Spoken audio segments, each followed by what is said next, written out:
In this lecture, we look at the first Indian English novel, that is Rajmohan's Wife by Bankim Chandra Chatterjee. As you can see, this is the cover page of it, and it's an edition that is edited and notes and afterwards by Meenakshi Mukherjee. Bankim Chandra Chatterjee, writer of Rajmohan's Wife, the first Indian English novel to be published in 1864, was a fascinating character. He was born in a Bengali Brahmin family, educated at Calcutta University, was one of the first graduates of Calcutta University, joined the Indian Civil Service and served the British till 1891. Uh, Quite a sizable period of his life. As many of us know, Bankim is known for his novels in Bengali, Durgesh Nandini, Anand Mat, Bishop Rukha, Kapala Kundala. Along with that, Bankim also founded one of the most influential magazines of that time called Bonga Darshan, in which he would write articles talking about various aspects of society and cultural life.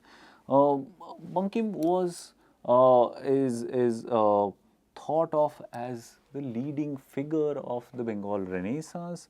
In many generations of Bengali writers and Indian writers have been influenced by Bankim's writings. Very importantly, Bankim was part of what we now identify as colonial modernity. Uh, the 19th century Bengal was a very effervescent space culturally, socially, politically. We have already spoken about Ram Mohan Roy and his interventions in terms of Indian modernity and uh, his work on various languages, his advocacy of modern education. uh, Bankim becomes a very curious figure in the entire spectrum. Bankim has a famous quote that is attributed to Bankim, which is an advice that he gives to Ramesh Chandra Dutt, where he urges him not to write in English. He says that your English writings will not survive. He says what will survive is if you write in your own tongue, which is incredible coming from someone whose first novel was written in English. So, therefore, Bankim becomes a very fascinating character for us to understand in light of the Bengal Renaissance before we even venture to think about what is there in Rajmohan's Wife. What we need to understand here is that Bankim was the figure of modernity who experienced the push and pull of modern ways of the world and simultaneously the conventional thinking and socialities that were present at this time in Bengal. And all of this is reflected in his work. Sudipta Kobiraj would identify this push and pull, characterizing his larger focus on the negotiation between the individual and the society, where the individual is no more satisfied with the societal norms and wants to rebel against these orthodoxies. So the individual becomes a very political site itself. what we get to, and that is also reflected in this novel, Rajmohan's Wife, where we have Matangini, the protagonist, and Madhav, the other protagonist, trying to negotiate their own individual desires, committing transgressions, and Bankim's struggle at reconciling both those worlds, the older world and the new modern world, is visible.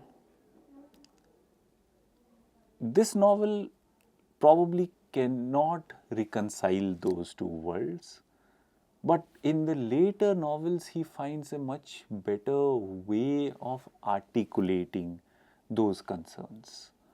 However, it's important, therefore, to look at this novel.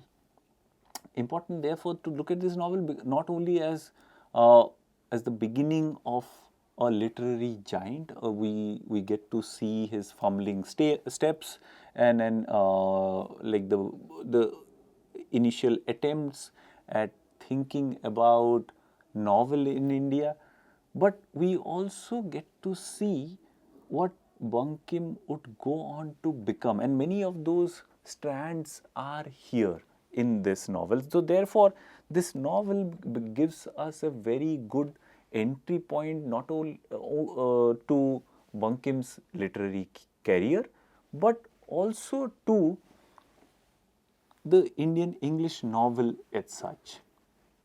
And it has a very interesting beginning.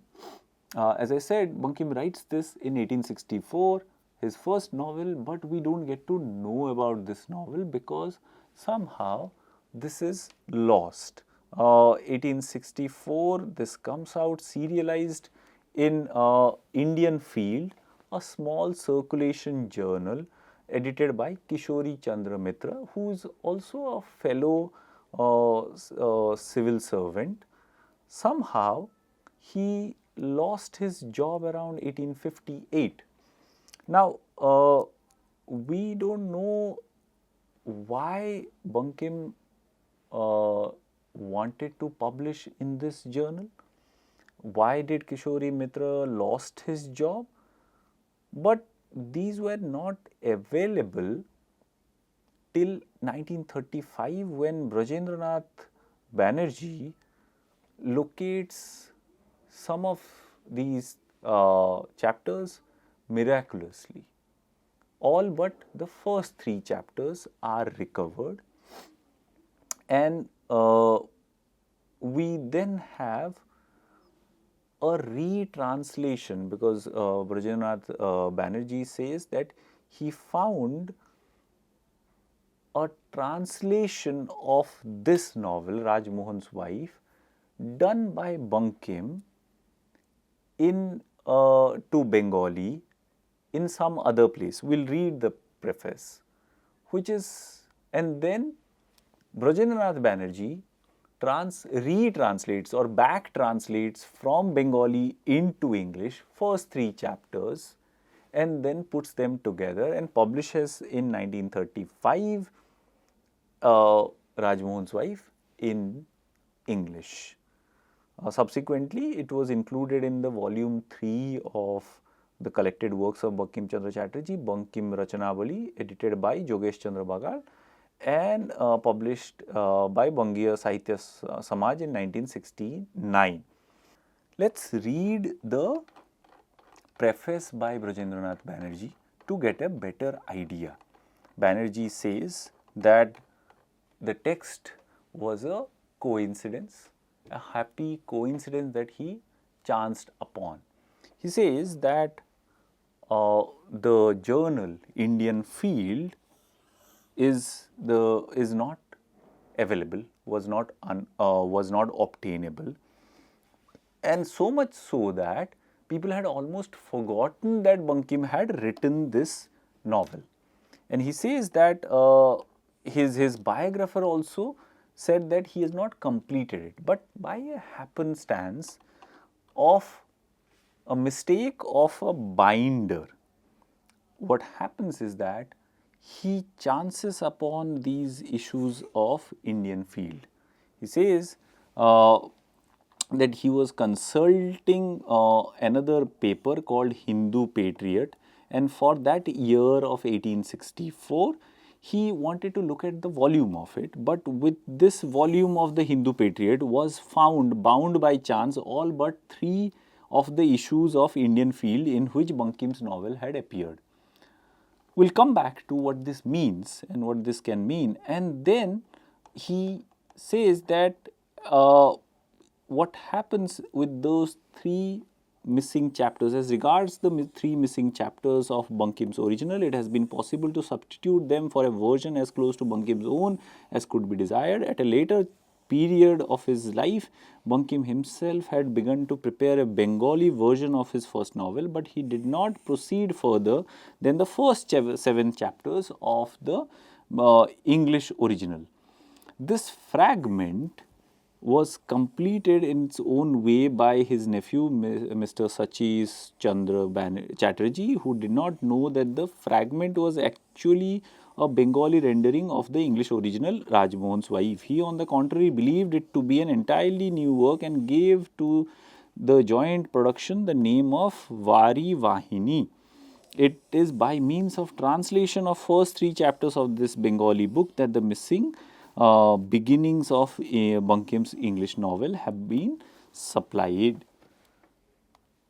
Thus, we understand, and what we were trying to highlight in the previous classes, that the Indian English novel and the generally the Indian novel itself exists in a curious network of translation and transformation. If we focus again on the preface, and that's why the preface is very fascinating, that the transformation of a bound volume of a magazine called Hindu Patriot becomes the text that was already transmuted into a serialized version. A novel that was in the first place serialized, then gets bound with another serialized version or serialized magazine, Hindu Patriot, and by a chance we get this. So, already a transformed product again is transformed into its quote unquote original stage, that is the novel itself. Now, let us think about the idea of translation itself, how translation occurs here.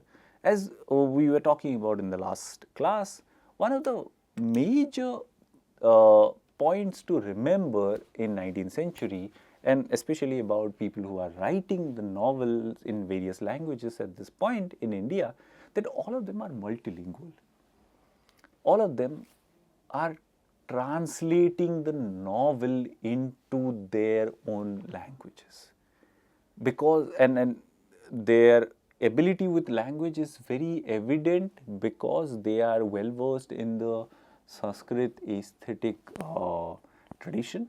They are also well versed in their own languages, the tradition in their own languages, and then in English. For example, Bankim was well versed in Sanskrit aesthetic tradition, the Bengali tradition, as well as the English tradition, right? So, if you look at in that way, translation becomes a very major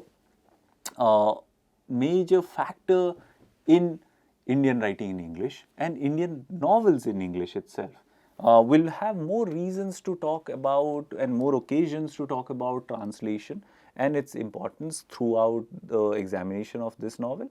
But one has to highlight the importance of it in this case itself, that translation not only in terms of translating words from Indian reality into English, but also in terms of form itself can be thought. So, it's not just only a literal translation, but also the metaphoric ways that translation impacts text in Indian English itself.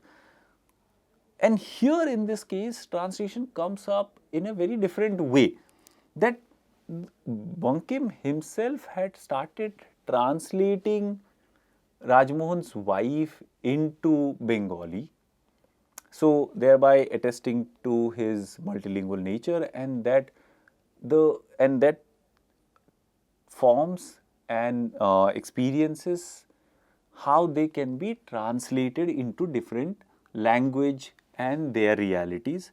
He says that Bankim was already translating those had already translated the first 7 chapters. From those, he back translates, meaning from Bengali, he translates it back. He, meaning Brajendranath Banerjee, he translates it back into English so that it remains close to Bankim's vision, and then puts them together. So the text that we have has come to us through many layers. The text of Rajmohan's wife comes to us through many layers because it is perforated by history, as we would say. I would argue that one needs to think about the first English novel written by an Indian as marked by history. Not only that, like this is the first novel, the event of the first in that sense, but also you can see the passing of time from 1864 to 1935, participation of various historical forces like another magazine being there, thinking about like 7 chapters being translated, and then the back translation of it. So you can see that the novel, which was born in 1864, was reborn in 1935. So what we get here is a palimpsest of sorts. The first Indian English novel in that way is not just a singular text. It becomes a collaborative work, not only of Bankim and Brajendranath Chatterjee, but you also have his nephew, Mr. Sachish Chandra Chatterjee, who carefully preserved those 7 chapters. But for those 7 chapters, we will not have the entire book itself. We will have only fragment from 3rd chapter onwards.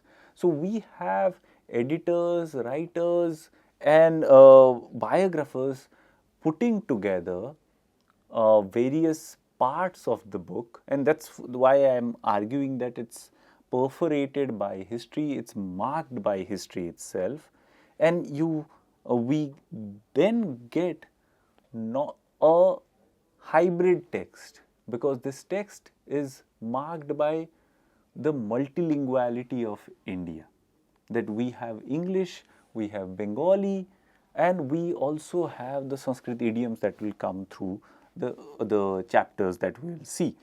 So what we then have, therefore, is a reminder to think of Indian English novel, or in general, when we look at writings in English in India, especially from the 19th century and later also, we need to factor the multilingual nature of its existence, that it does not exist by itself. And that's what the first novel asserts, that English in India does not exist by itself. It lives in an ecosystem of other languages, other idioms, other discourses, and it produces works, literary works and cultural artifacts within that ecosystem, with negotiation with these varied discourses, which are very amply clear when we read this novel itself, the first novel written by Bankim Chatterjee. Now, the next question that we need to think about, and then that is of great importance, that why did Bankim not write in English after this? He does not write in English after this, does not produce any English novels after this, though he goes on to write a substantial number of Bengali novels. was he aware, and he must have been aware of his readership, that who would be his readership when he is writing this? We need to go back to his warning to Ramesh Chandra Dutt that probably English is not the language of the people here in India. So therefore, he says, he gives the example of Michael Datta, whose works in English will not survive, he says. What will survive of Michael Datta would be his work in Bengali, most importantly Meghnad Batt. That's what he says. And paying heed to his advice, Ramesh Dutt goes on to write seminal works in Bengali literature. But what is important for us to here think about is Bankim's approach towards English and writing in English itself. That probably he was aware that in 1864, English was not yet the language of the people as he would think about, or probably the cultural makeup of India in that sense. Was he sure about that? Probably because he stopped writing after this. But during the writing itself, who was he aiming to write for? Was he writing for a native English educated audience? Or was he writing like Dean Muhammad for people outside, or a readership that will be primarily European? Was he dissatisfied with his limited readership? Was he not interested in this work itself because it meant that he's catering to a primarily British audience? Was he not happy with the work's entrenchment in Bengali and Indian cultural landscape? We will not have answers to these questions, but we might have some suggestions the way he goes about it, the way he introduces many concepts, many characters, and many themes in this novel. Finally, the novel, therefore, presents to us many contradictions, paradoxes. Bankim, who would be associated with Vande Mataram and who would champion the cause of Bengali, starts his career with the English novel. Only one of those paradoxes. There are many that are there. The text therefore becomes rich because it talks about starts that never reach fruition. It talks about initiations. It talks about braving the new world, both in literary terms as well as cultural terms. It talks about many of those profound questions that are important in terms of literary history as well as cultural life of English in India, and marks a great beginning for novel written in English in India. We will look at the text in the next class. Thank you.